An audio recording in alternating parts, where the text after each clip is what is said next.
The lie you live without unnoticed. He posts another picture, smiling, radiant.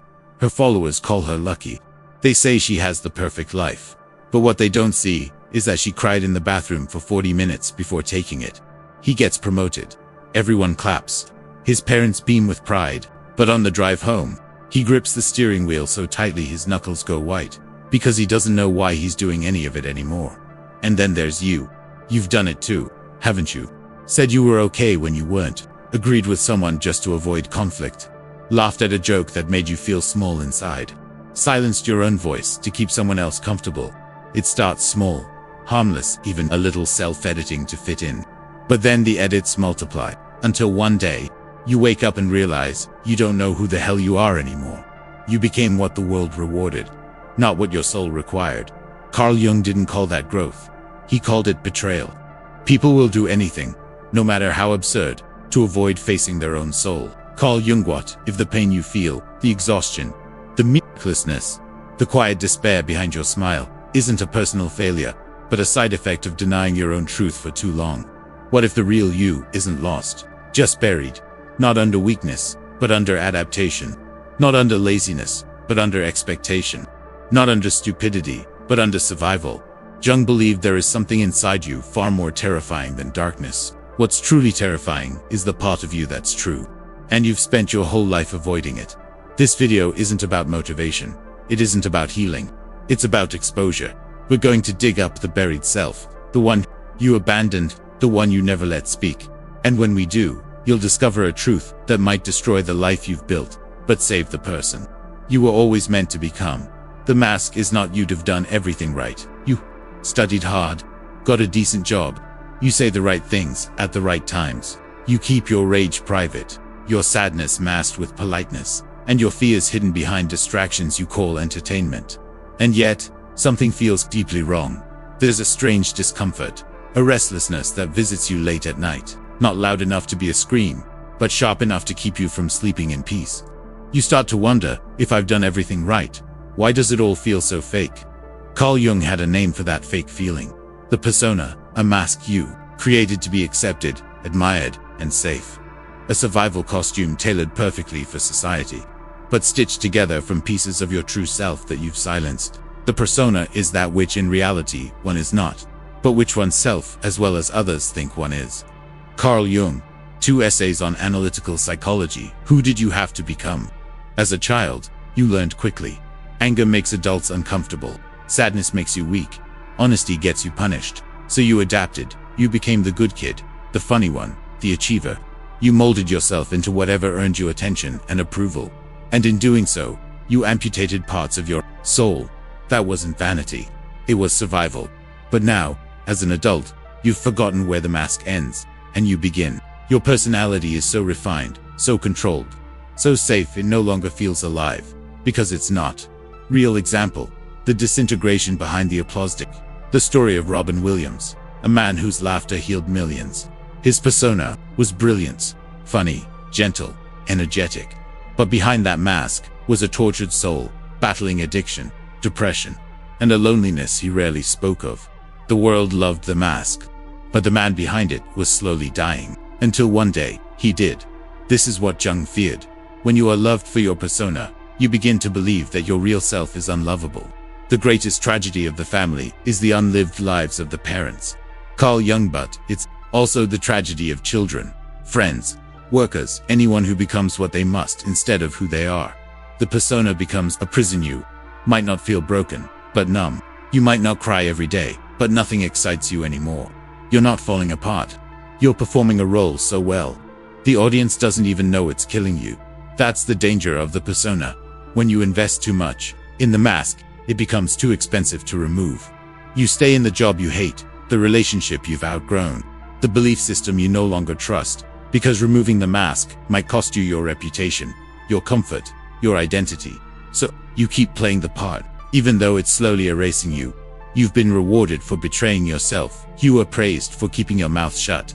You were admired for your calmness, when really, you were terrified. You were applauded for your strength, when in truth, you had no one to collapse in front of. This is not a life, it's a performance. And performances don't heal, they exhaust, Jung said. Who looks outside dreams. Who looks inside awakens. But looking inside is dangerous. Because when you strip away the mask, you don't find peace at first. You find rage, you find grief, you find desire. You find the things you spent a lifetime pretending didn't exist. So who are you without the mask? Not the job title, not the Instagram bio, not the family role, not the opinions you were told to have. But beneath all that, who are you really? Most people never find out.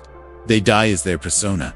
They laugh, marry, raise children, attend church, post selfies, build businesses, and never once meet the person buried inside. And that's the terrifying truth. Jung exposed. The world will celebrate the version of you that helps it function, but it will ignore or punish the version of you that helps you feel alive. The shadow, the part of you that you hate, there's a part of you you wish didn't exist. It shows up in your jealousy when someone succeeds. It flares up in rage when you feel powerless. It whispers in your mind during the moments you pretend to be virtuous and mocks you. You try to drown it in silence, work, or prayer. You call it sin. You call it weakness. Yes, the shadow. The shadow is a moral problem that challenges the whole ego personality. For no one can become conscious of the shadow without considerable moral effort. Carl Jung, Aion. This chapter isn't about what the world did to you. It's about what you've done to yourself to stay lovable, to stay good, to stay in control. What is the shadow? The shadow is everything you've disowned to be accepted. The aggression you suppressed to seem gentle. The sexuality you denied to feel pure. The scopes of the fear you buried under fake confidence. The cruelty that creeps up when no one's watching. It's not the devil inside you. It's just the you, and so you sent it into exile. But here's the terrifying part. What you exilito sent disappear. It grows stronger in the dark. And then, it starts to live your life for you. The shadow controls what you don't understand. You lashed out at someone you love and then apologized, saying, "I don't know what came over me." You've sabotaged your own success and thought, "Why do I always ruin things?" You've stayed in situations that destroy you and said, "I don't know why I can't leave." You do know. You just don't want to know. The shadow acts without your permission because it operates in your unconscious.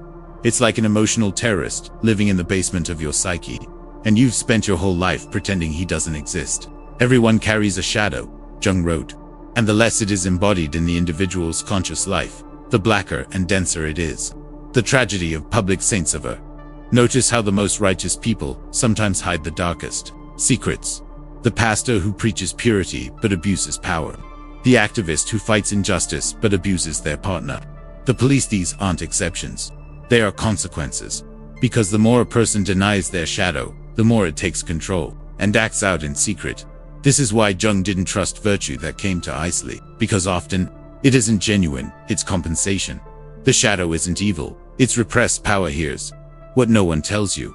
Your shadow isn't trying to destroy you, it's trying to liberate you. The anger you repress is actually your boundary. The envy you ignore shows you what you desire. The fear you deny points to your unlived potential.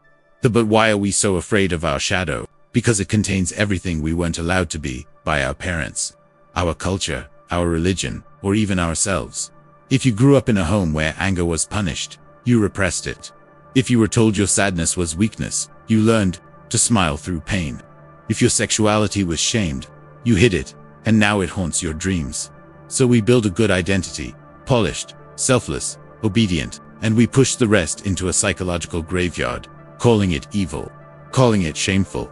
The shadow leaks out in addictions, in self-sabotage, in emotional explosions that shock even you. Integrating the shadow, the most terrifying act of all. Jung never promised it would be easy.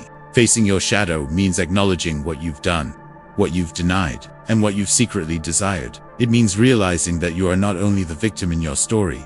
Sometimes, you've been the villain too. But until you own that, your freedom is fake. The shadow is not your enemy. It's your unlived life. It contains your intensity, your genius, your wildness, your truth. And if you don't integrate it, you will live a double life, admired on the outside, but hollow on the inside. You were once honest, brutally so. You cried when you were hurt. You shouted when you were angry. You asked for love without shame. You said no without guilt and yes without second-guessing yourself.